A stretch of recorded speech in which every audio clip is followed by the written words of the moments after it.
Joining us now, a man entering his third NFL season, just a couple of years removed from being the second overall pick in the draft, Bears quarterback Mitch Trubisky. Mitch, how are you, buddy?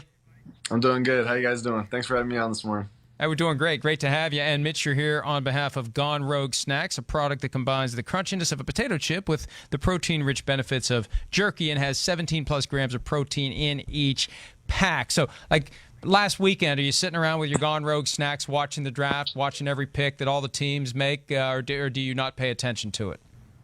I pay attention to a couple of picks, but you got all the facts right there. You just read them all off. Yeah, very excited to be a part of the launch with Gone Rogue. New snack. It's very healthy, high in protein, and it's like a dream when it comes to snack because it's like a chip except it's healthy for you. So, very excited to be with them. And yeah, I watched the draft a little bit, and very excited how our Bears did, and I think we did really well, and we're really excited headed into this year. Mitch, I want to apologize for Mike. He doesn't do any research. It's actually Pro Bowl quarterback Mitch Trubisky. Talking about the draft real quick. Daniel Jones drafted 6th overall. Everyone criticizes the Giants. They criticize Daniel Jones. You were drafted 2 overall. The Bears traded up. There was maybe a little bit of unrest in the fan base, like what's going on? What's it like to be drafted and have maybe people doubting you from day one and wondering if you're worth the draft pick? Yeah, definitely. I definitely feel with Daniel and how he feels going through a situation because it kind of was very similar how it was in Chicago. It could feel uncomfortable at first because, I mean, for us, we're just kids coming out of college and it's a dream come true. You finally get picked, and whoever picks you, you don't know if you're going to go first. You don't know if you're going to last. For us to get picked, it's a dream come true. And then all of a sudden you feel like you're not accepted into this organization, or you already have this added pressure because where you got selected, and that's not really fair to the kid. But at the same time, it's you learn that that's what comes with the profession of playing professional football at this level. Just having to handle the fan bases, having to handle the situation and pressure of the position you're in now, and it's just all part of the learning process. So I think at the same time, it puts a chip on your shoulder. I know it did for me. Everybody who doubted me and thought I didn't deserve to be picked number 2 overall, I think I'm still trying to prove those people wrong to this day, and that's something Daniel's going to have to do. But at the same time, we're living the dream. It's a dream come true. We're very blessed to be in the situation, and it really doesn't matter if you get picked first, second, or get picked in the 6th or 7th round. It's an amazing opportunity to play at this level, and it all comes down to what you make out of this opportunity now. So that's what I've been trying to do. But, if he calls you up and he says, Mitch, hey, set aside the whole UNC Duke thing. Help me out here. Give me something specific. Give me something that I can do to get through these early stages of all this criticism, all this pressure. How am I supposed to turn this into a positive? Yeah, definitely. Number one, I would say you got to block out everybody on the outside. You got to block out the media, Twitter, everybody who's hating on your situation and trying to say that you don't deserve it. And then when you get to the facility, it's all about football. And I kind of know Daniel because I have a good friend that coaches at Duke. And this kid's all about ball, and that's how I was too. You just go in. You're very fortunate for the situation. You just can't wait to go in, learn, compete, and get there with the coaches. And right away, you just got to get in with your teammates and earn their respect. Absolutely work your tail off and just show that you're willing to do whatever it takes to help the organization win, turn it around, and really get things going. So I kind of know Daniel a little bit. I think he's up for the challenge, as was I. And a lot of these kids, we just get picked, and it's a dream come true. So you're going to go in there, work your tail off, and earn the respect of your teammates. And once you start winning games, and then that's when you turn the fan base. But it's first thing first. You got to get in there, earn the respect of your peers, and that ultimately comes down to your teammates and your coaches. Bears Twitter last month called Matt Nagy the swaggiest coach in the NFL. Do you agree? That would be a fact, 100%. He is the swaggiest coach in the NFL. Did you see Andy Reid's Hawaiian shirt at the coach's picture day, and you're still going to stick with that? Ooh, I am going to stick with that Coach Reed, he's got to be up there, probably top 5 Hawaiian shirt. That's a very strong move. But Coach Nagy, I'm sure he's got a closet full of Hawaiian shirts, and that was he could pull it out. It's unbelievable. Mitch, how different is it for you this year that you're not having to learn a new coaching staff, a new offensive system, new everything that changed over after your first season? It's so nice. It's amazing. It's like we're already so much further than we were last year at this time, having the same offense going through year 2.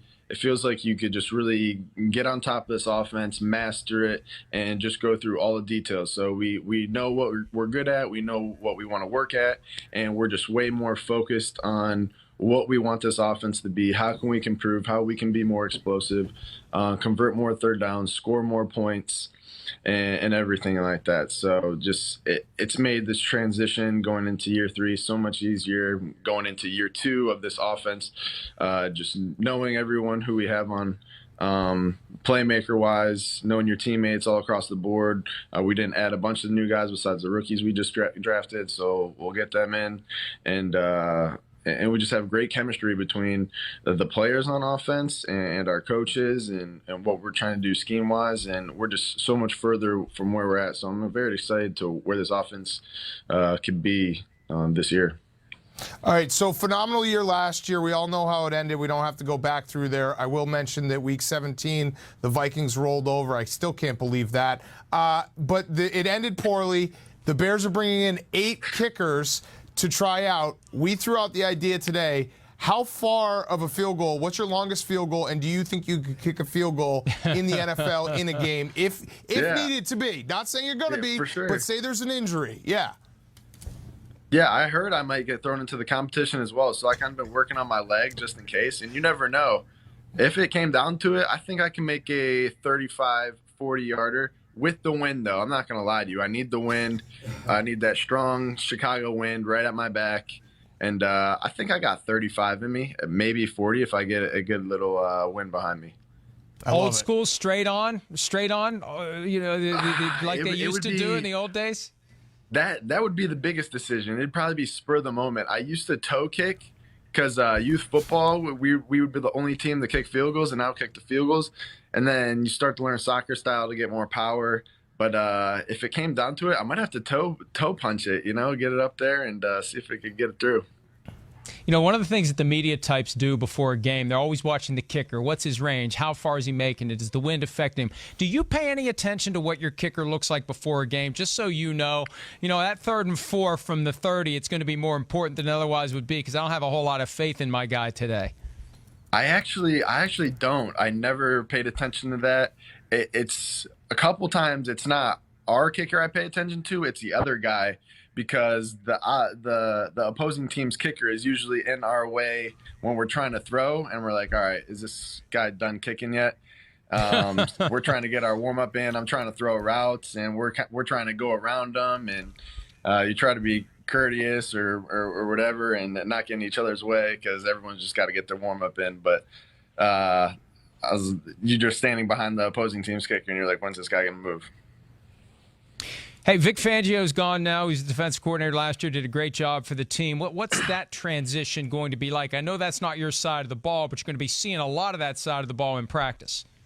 Yeah, for sure. We got a super talented defense, and I know they're excited for Coach Pagano and his scheme and then the coaching staff he's brought on the defensive side, and they just been diving in, and we got just a veteran group on that side of the ball. They're very savvy, high football IQ, so they're just embracing the grind of what is off-season OTAs and picking up this new defense. And I can't wait to go against them soon in practice. So we're going to get it going, and they're just super talented. So when they put their minds to something and just learn this new scheme and attack, and hopefully they're going to be just as dominant as they were last year. Last year nobody really expected anything from the Bears, and you guys overachieved and surprised a lot of people. What's the difference this year, the mindset? Because there is that burden, there's that expectation that you're going to win the division again. Does it change the way you think about things this time of year? A little bit. I think all those expectations that we overachieved were external. We knew what we had in the locker room, and we knew how many games we could win, and we felt like every week we were in it.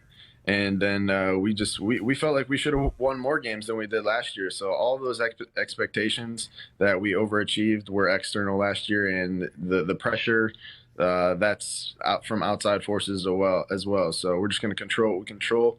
Go one game as a week, and whether people believe in us, they think we should hit this number of wins or what, they didn't last year. So we know what we're capable of. We know what we have in the locker room. We're a very confident group, and we're excited for this year. And the bar is definitely set higher. So we know that, and it's not from who's setting that expectation on the outside. We're setting that standard for ourselves, and we're going to go chase it and get after it. So we're very pumped.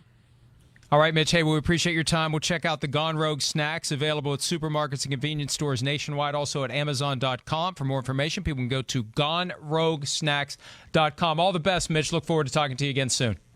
Appreciate it. Thank you, guys. Get you some Gone Rogue chips, man. Hi, I'm Mike Tirico, and thanks for watching. Make sure to hit subscribe for the latest news and highlights from NBC Sports.